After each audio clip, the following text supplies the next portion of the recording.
Short answers to your small business questions. Good day to you. My name is Rick Ed, and I'm here to answer the question, if I'm giving a special offer, should I rather give a discount or should I rather give more value?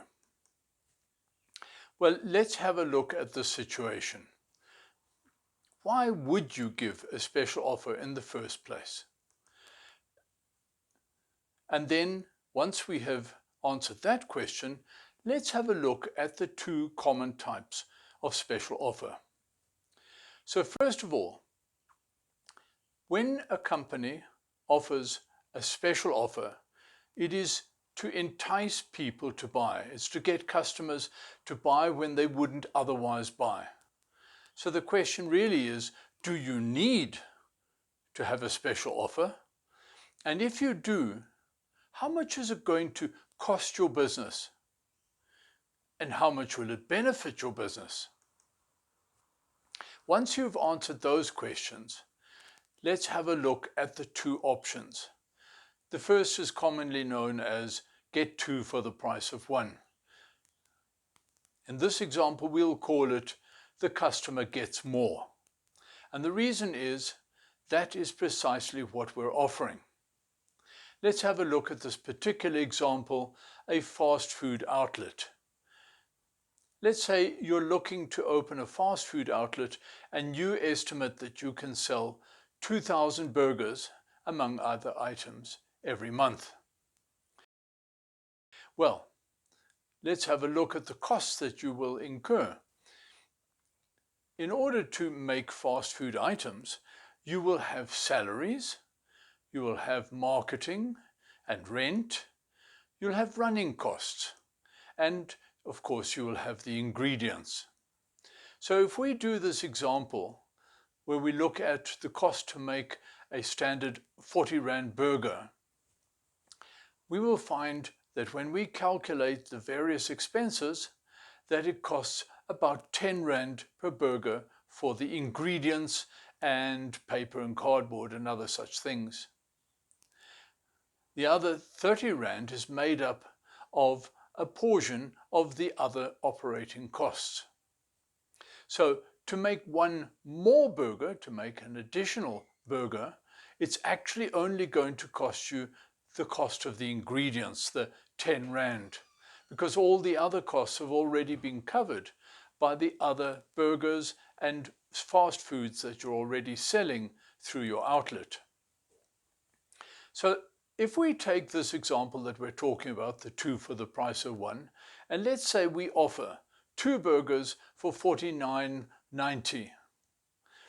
We know that the cost of the ingredients is now covered because a normal burger would cost 40 Rand, and this additional burger, all we're going to have is the ingredient expenses. So it'll only cost us the price of the ingredients, but the customer is actually getting two for the price of one.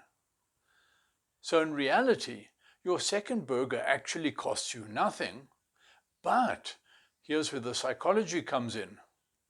The customer is likely to buy other items like a cool drink or fries or other sides. And so all of these additional purchases are in fact basically profit for you. Now we have a look at the other option, which is the 20% off or the discount. And that's where the customer pays less as opposed to the customer gets more in the previous example. In the example of the customer pays less, usually, and this is usually bigger organizations, they're getting rid of dead stock, or it's a while stocks last, or maybe it's for a limited time, or on specific items. Not like your situation where you're limited to the products and services that you offer. Let's have a look at this in another example. Let's take scholar transport. Maybe you decide you're going to open a scholar transport business, and you know that you should be able to get 30 kids to school and home each day. And you've worked out, you've done your calculations, that you can charge 600 Rand per child. That works out to 18,000 Rand per month. That's not too bad. But remember, that's 30 kids. That means 3 trips each way. And so the expenses start to add up. Fuel is a lot more than for one trip, and there are repairs and maintenance, and there's license and permits and insurance and vehicle repayments and the driver's salary. Oh, and of course, there's your salary, your owner's salary. So when we have a look at the expenses, that comes to about 16,000 per month. And we said that the income was 18,000. Except that now we've decided that we need to entice people to sign up. So we're going to offer a 10% discount to everyone who signs up at the beginning of this year. So hopefully we will get 30 passengers at 10% discount. And that means that our total income is in fact only 16,200, and we said that our expenses are 16,000, and that leaves us with a net income of 200. Was it really worth offering that discount? So let's have a look at the situation. Let's go back to the question again. Do you really have to have a special offer? And if you do, make sure that you are giving extra that costs you little or nothing, and that your customer perceives that they are getting extra that they weren't expecting to get in the first place. That way you both score.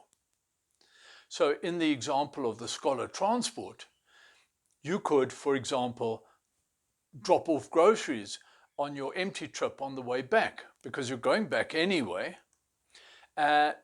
Maybe you could arrange to take kids to another kid's party on the way home. Kids are going to a sport event.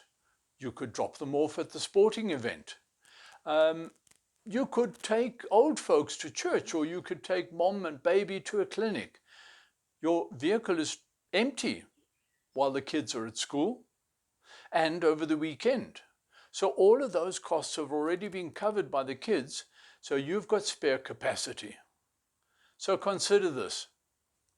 If you have to have a special offer, make sure that you give what your customers perceive as additional value.